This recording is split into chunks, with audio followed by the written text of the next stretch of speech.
My name is Joy Bishara, and I am a member of the Church of Christ in Nigeria. I grew up in the town of Sabon-Gari in the Jalingo region of Nigeria with my parents and 6 brothers.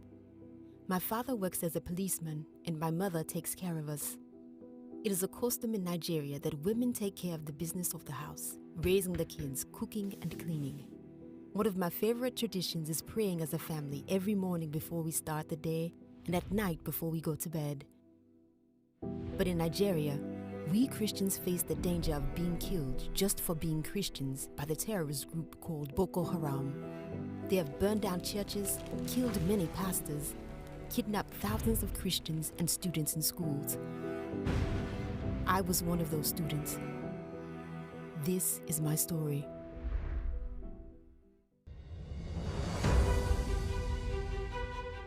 Please welcome to the stage Joy Bishara.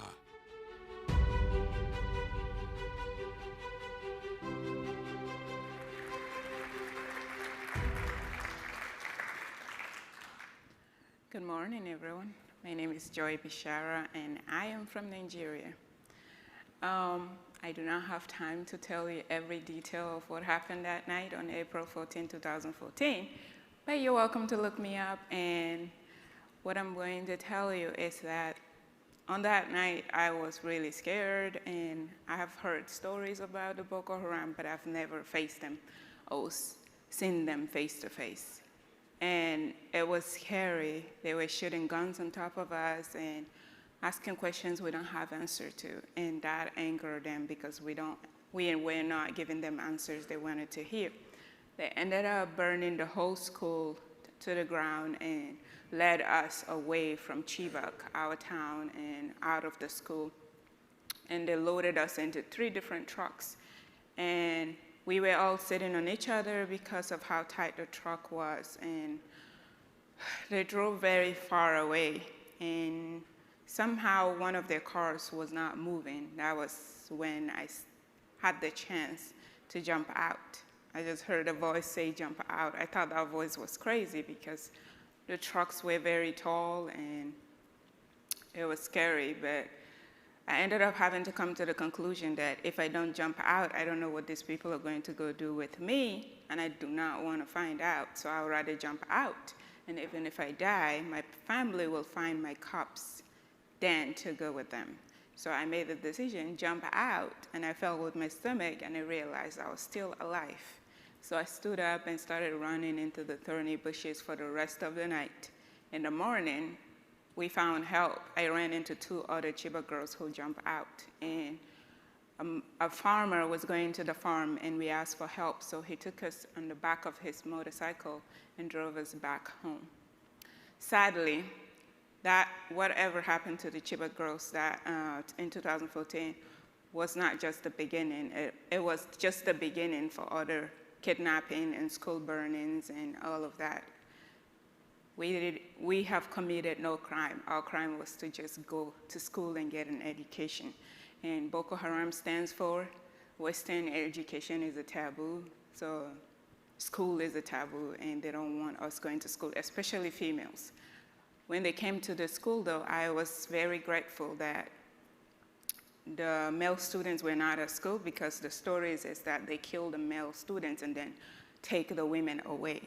Their belief is that if they kill all the Christian men, then the Christian women will have no choice but to marry Muslim women, and then that's how their plan is to turn Nigeria into a Muslim country. And by killing the men, then that's how they get to their goals. I am very grateful. Since that incident, I was able to be safe. I came back home, running back home to my family, but a lot of girls were not able to do that. And up to this day, 112 girls are still missing from that night. That's 7 years after. Sadly, there are a lot like Leah Sharibu and others who were kidnapped after the incident, and they're still missing. And of course, when you go to the government with complaints, they'll say they'll do something about it, but we never see what they're actually doing to help the Christians in Nigeria. Even during COVID, I was here in the US, of course, because I was going to school.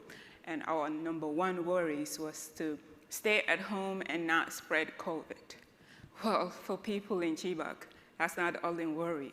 It's that a lot more Christians tend to stay at home because the economy is closed, and they have to stay at home to avoid spreading the COVID. But that means more danger to them because they are at home, and the Boko Haram or Islamic group can come in and kill them at their own comfort zones. So it was a lot more scary and difficult for Christians in Nigeria during this pandemic time. Even when government sent help, Christians will go and fill out the form with Muslims, but sadly, only the Muslim people get the help that they need, and Christians never get any help from the government.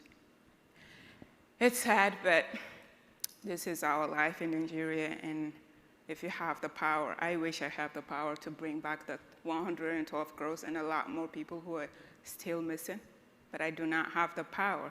And if you do have the power, you can pray for Nigeria, or if you do have the power to write to the government or ask for help or whatever it is that you are able to do will be great. Thank you so much for listening to my story, and I really appreciate it.